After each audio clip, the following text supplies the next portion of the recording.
Pour la première fois, nous aurons plusieurs centaines d'océanographes qui vont échantillonner des bactéries marines dans les océans du monde au même moment, selon le même protocole.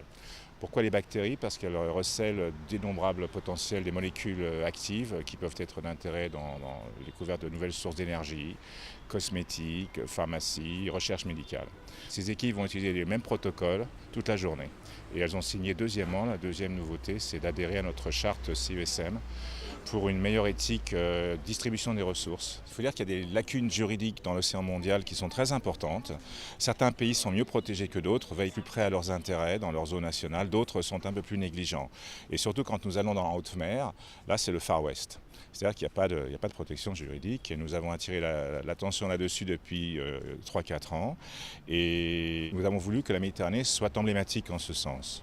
La Méditerranée donc va servir de tremplin à une prise de conscience globale que les ressources qui sont dérivées des ressources génétiques marines, donc les bactéries et autres, soient mieux partagées avec les pays sources.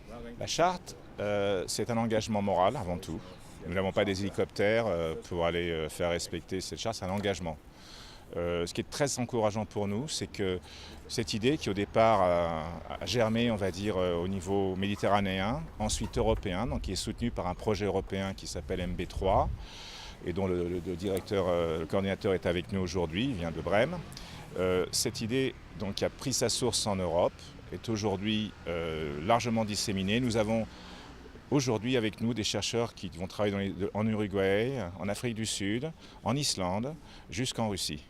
Donc nous travaillons aujourd'hui sur les 5 continents et il est clair que cette centaine de chercheurs qui sont avec nous aujourd'hui pour échantillonner de la même façon seront des milliers demain.